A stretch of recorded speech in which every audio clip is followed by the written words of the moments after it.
Julien Laurence. Julien Laurence. Vous savez, le grand Julien Laurence, le mec. Moi, je veux que Julien Laurence il nous parle de ses clubs anglais. J'arrête pas de me chauffer avec ça. Il ne veut pas m'en parler. On va en parler, mais d'abord, Julien Laurence, le grand Julien Laurence. Tu vois, un mec quand même qui a une vision en général sur le football, sur les joueurs, qui nous a annoncé Southgate avant tout le monde. Et ben là, il s'est planté. Laissez-moi vous le dire. Pourquoi Laissez-moi vous le dire, il s'est planté. Et là, j'avais dit 4 sur 4, Daniel. Là, non, c'est pas ça. Et là, il y a franchement une tache sur son CV. Quoi Rashford. Quoi, Rashford? Pourquoi? Qui nous a dit il y a quelques jours que Rashford jamais ne s'imposerait au Barça, totalement inadapté à ce club. Et que ce soir, jamais rien. Ce soir, moi, il a fait festival, mais ce soir, il a fait festival, mais ça ne veut pas dire non plus que le gars. Quoi, je t'ai entendu allumer Rashford dans dans les grandes largeurs. Tout le monde allume Rashford. Je dirais que jusqu'à son premier but, je pense un peu la même chose. Il y a de quoi et la question se pose. Mais effectivement, après il a été un peu. Je suis pas d'accord. Il joue parce que Lamine n'est pas là aussi. Hein. Sinon, il est sur le banc. Bah, évidemment, il est sur le banc, sinon. Moi, je suis pas d'accord avec vous. Je trouve qu'il fait un bon match avant son but. Je le trouve percutant. Mais il y a beaucoup de déchets alors que. C'est un Rashford classique, quoi. C'est un Rashford classique. Le mec qui est bourré de talent, mais qui. Après, il est clinique. À l'inverse, les deux buts sont cliniques. La tête est clinique et la frappe, elle est incroyable. Oui, mais c'est aussi Rashford, ça. On sait qu'il est capable de gestes absolument dingues. On sait qu'il a une frappe phénoménale. Enfin, on découvre pas Rashford ce soir, quoi. Non. Moi, c'est pas ça. C'est pas là que j'attends Julien. Moi, je le chauffe depuis plusieurs semaines. Oui, non, mais ton débat sur le niveau des clubs anglais, permets-nous d'abord de parler des matchs. Je le vois à travers ce que propose Newcastle contre le Barça. Bah, si c'est juste faire des courses, faire du tampon, balancer des ballons devant, j'ai l'impression de faire un voyage dans le temps de 30 ans, quoi. Non, le but qui marque, c'est un but magnifique. La construction du but qui marque, c'est magnifique. Après, oui, leur jeu. Tu vas venir juste là-dessus et on va pas parler du reste alors. Non, mais leur jeu, mais de toute façon, on en avait parlé un petit peu lundi avec Edgar déjà. C'était clair et net. C'est pour ça que Voltema 2 ne commence pas, par exemple, ce soir, et que c'est Gordon. C'était sûr qu'ils allaient commencer à 2000 à l'heure, en pressant très haut. Physiquement, de toute façon, c'est l'équipe la plus physique de Première Ligue, ou une des plus physiques de Première Ligue. Le milieu de terrain, Joe Linton, Tonali et Bruno Guimaraes, c'est ça. Ça a bien marché en début de match. Tout à fait, ça a bien marché. Ça a bien marché, ils les ont remués, mais qu'est-ce que ça a apporté? Rien du tout.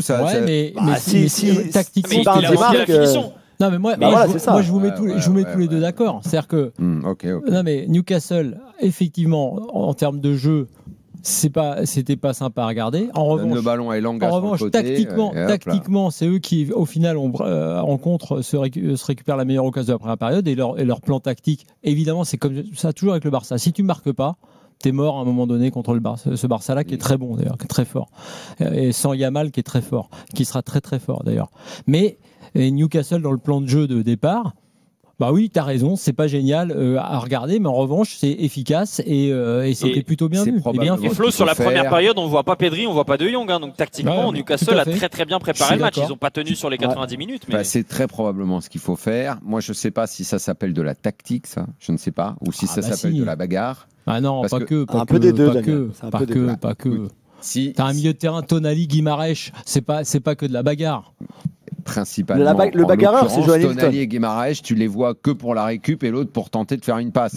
Le reste, c'est du stock car, on y va en fout de l'intensité comme des malades. Moi, je trouve que c'est séduisant. Quand tu regardes au début, t'es là, ça bouge dans tous les sens. En plus, c'est un des rares publics un peu chaud en Angleterre. Donc ça bouge. Non mais attends, je suis pas en train de te dire que j'aime pas. Je suis pas en train de te dire que je passe pas un bon moment. Je suis en train de décrire ce qui se passe. Sauf que, comme tu l'as dit, si ça aboutit pas à quelque chose, c'est le foot, ça reste assez primitif. C'est une tactique contre une équipe plus forte. Ça l'a toujours été. T'essaies de marquer. C'est assez primaire. Ouais, mais si tu peux, tu sais que tu ne feras pas autre chose. Tu vas te faire manger si tu laisses la balle au Barça. Donc moi, j'ai trouvé que justement tactiquement c'était bien vu, que Newcastle avait été bon. Évidemment il marque pas, donc si tu marques pas, tu sais qu'à un moment donné tu vas te faire normalement tu vas te faire châtier. T'as pas Yamal, c'est Rashford qui te tue. Oui, l'écart technique à un moment, il devient trop grand. Moi je suis toujours laissons Julien développer un peu s'il vous plaît. C'est la technique qui fait la diff. Julien, vas-y. Non mais Daniel, rappelle-toi le 4-1 contre le PSG il y a 2 saisons. C'est pareil, ça. Ils font la même chose. Le début de match, sauf que là il marque pas prête, désorganisée, elle s'est fait marcher dessus, c'est vrai. Et puis il marque tout de suite. Newcastle, et une fois que tu en mets un, en général, après, et là, c'est vrai, c'est la différence. Après, moi, ce qui me surprend le plus à ce niveau-là, sincèrement, et en plus, j'ai voulu croire que Eddie Howe avait appris ce qui s'était passé il y a 2 ans, quand au final, malgré cette belle victoire contre le PSG, ils finissent dernier du groupe. Alors, le groupe Dortmund, Milan, PSG, compliqué, tout ça, je veux bien. Ça faisait 20 ans qu'ils n'avaient pas été en Ligue des Champions, je veux bien. Mais aujourd'hui, que Fabien Schär reste sur le terrain après avoir pris le ballon en pleine tête, comme il l'a fait sur la frappe de Rashford, et que clairement sur le premier but, c'est lui au marquage de Rashford, il est complètement à la rue, le pauvre, il doit avoir des... je sais pas, il doit avoir des trucs qui tournent dans sa tête. Les oiseaux qui volent autour de... Voilà, les oiseaux. Sur la frappe, elle bouge, le visage. C'est incroyable, mais sors-le tout de suite. Déjà, c'est Malik Thiaw sur le banc. C'est dingue que le protocole commotion soit pas appliqué, je sais pas, même par là, enfin, ouais, je crois qu'ils l'ont fait un petit peu. Mais... Oui, ils l'ont fait, mais tard. Oui, mais il a rien à faire sur le terrain après. Bah oui, absolument. Donc tu prends ce premier but qui est si important parce que jusque-là, tu es plutôt bien dans le match quand même. Sur un truc complètement idiot que Eddie Howe lui-même doit dire tout de suite. Non, mais il est pas capable de continuer un match pareil à ce niveau-là. Si ça avait été un match amical ou un match contre une équipe en bois, je veux bien, mais pas là, ça allait trop vite.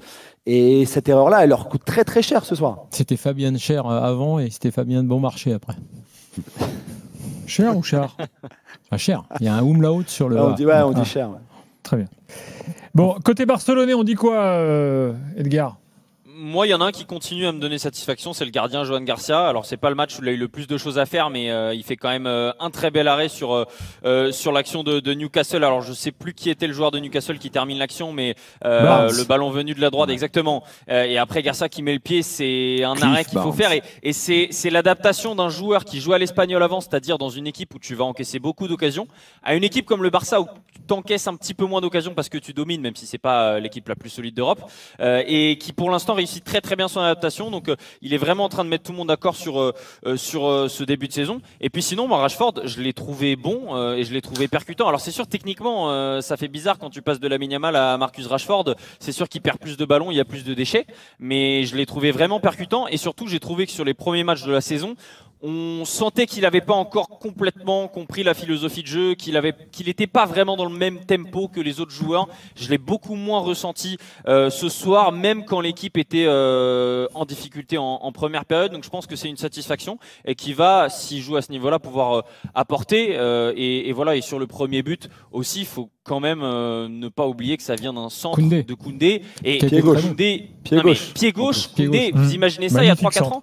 Au poste de latéral droit, la progression de cet homme offensivement à ce poste-là, c'est quand même impressionnant. Il y a quand même un truc sur le Barça que je me suis dit en les regardant, à la fois qu'à un moment ou à un autre, je me disais tiens, il y a 0-0, Newcastle a une ou deux occasions, mais à la fin, tu sais comment ça va se terminer. Et ça se termine comme ça. Et tu vois que sans Yamal, moi je trouve que cette équipe qui l'an dernier, des circonstances très particulières, n'est pas allée au bout. C'est vrai que tu te dis quand même que là, sans Yamal, avec effectivement un gardien, avec même de la solidité derrière, tu vois, parce qu'il y a aussi essayé de les solliciter sur les ballons aériens avec Araujo et même Koubarsi sur les interventions. Et Koundé qui est bon, moi je me dis là quand même, c'est quand même très très fort. T'as pas sur les 36 équipes dans cette compète. Tu vas pas au-delà d'une poignée d'équipes sérieuses et prétendantes. Il y en a qui sont là pour donner la réplique. Et il y en a qui sont là en invité surprise. Et le Barça fait partie de ce groupe de prétendants. Il y en a 4-5 équipes max. Mais le Barça est dedans. Mais ça, on le savait, on ne découvre pas, ouais, bien sûr. T'as à la fois l'effectif, t'as ce qu'ils ont montré même ce soir, je répète, sans Yamal. T'as la certitude même défensive que t'as pas eu tout le temps enfin, dans les équipes du Barça. Et puis t'as, comme avec le PSG maintenant, avec Luis Enrique, avec Flick, tu as quand même cet ADN, ce truc qui fait que tu sais que tu vas avoir le match du Barça. À chaque fois que tu as eu un Barça très fort, tu avais... c'était une équipe qui était complète. Le Barça n'a jamais gagné en étant que dans le beau jeu, les artistes devant. Il y a toujours une grosse défense. Quand ils ont gagné. Je trouve quand même que cette équipe-là, défensivement, dans l'effectif justement, il n'y a pas de plan B. Parce qu'on voit par exemple, il n'y a pas Baldé ce soir, tu commences avec Gérard Martin sur le côté gauche. C'est léger, hein. J'ai trouvé qu'il y avait quand même beaucoup d'espace sur son côté, que la plupart des situations intéressantes de Newcastle venaient du côté droit, c'est-à-dire du côté gauche de la défense du Barça. Et c'est pareil à un petit peu tous les postes de la défense. Donc cette équipe du Barça, là, le 11 est magnifique. C'est pareil dans beaucoup de grands clubs. C'est ce qu'on dit au PSG, si Hakimi n'est pas là à droite, derrière c'est léger. Si Nuno Mendes n'est pas là à gauche, derrière c'est léger. Bah, tu vois, c'est Pacho est pas là. Voilà, il n'y a pas de club où tu enlèves le titulaire, c'est tout aussi bon oui, mais dans la foulée. Je pense quand même que si tu t'en. Et ça avait été le cas déjà face à l'Inter, hein, ils avaient terminé le match avec Hector Fort, je crois, qui jouait. Hector Fort, maintenant, il joue à Elche, donc c'est pas un hasard. Tu peux pas batailler en prolongation avec des joueurs qui n'ont pas le niveau de ce niveau-là. J'ai pas l'impression qu'ils soient améliorés sur ces postes-là. On va conclure le débat avec Sacha au 32-16 qui est avec nous. Sacha, bonsoir. Bonsoir. Tu es supporter du Barça, tu veux rajouter quoi à ce qu'on a déjà dit là? Moi, c'est la défense. 3 points, la défense. Fermin qui est encore transparent, et moi je suis pas persuadé que Rashford s'impose au Barça. Ce type de joueur anglais très puissant, c'est pas du tout l'ADN du club. Après, ça peut le faire sur quelques matchs, dont en Ligue des Champions, contre des équipes extra espagnoles. Mais je suis pas persuadé, par exemple, qu'en Espagne ça peut le faire. Donc moi, si je prends un joueur, c'est pour qu'il remplisse le job de partout. Par rapport à la défense, c'est encore Araujo qui est mal aligné. Après, il y a toujours un gars qui est pas aligné comme il faut. Mais je comprends pas pourquoi Flick ne fait pas autant jouer Christensen. À chaque fois qu'il joue, il est rassurant, il est calme et il donne confiance en tout le monde. Il fait reposer tout le monde, contrairement à Araujo qui est en panique à chaque prise de balle. C'est ahurissant. Et Fermin, que je comprends pas pourquoi il arrive pas à aligner 2 bons matchs d'affilée à chaque fois. Alors qu'il arrivait en forme sur ce match-là. Là, c'est compliqué. Hein. C'est pour ça, en première mi-temps, on le voit pas. Il touche 2 ballons et on le voit pas. Et en fait, quand Olmo fait un bon match, il est retitularisé après et pareil, retransparent. Donc en fait, il y a un gros problème à ce niveau, à ce poste. Et je pense que si on remet Rafinha à sa place, donc à cette place-là au milieu, avec à gauche, trouver quelqu'un d'autre et Lamine toujours sur le côté, ça peut plus le faire que Olmo et Fermin qui n'arrivent pas à aligner 2 bons matchs. Edgar, t'en dis quoi? Non, je trouve que sur Fermin Lopez, je suis complètement d'accord. C'est un joueur que j'adore et je trouve qu'il a une créativité qui est énorme, qui est peut-être parfois au-dessus de celle de Dani Olmo. Mais c'est vrai qu'il a un problème de régularité et c'est pour ça aussi qu'il a failli, mais vraiment failli quitter le club cet été. Ça s'était joué jusqu'au dernier jour de Mercato.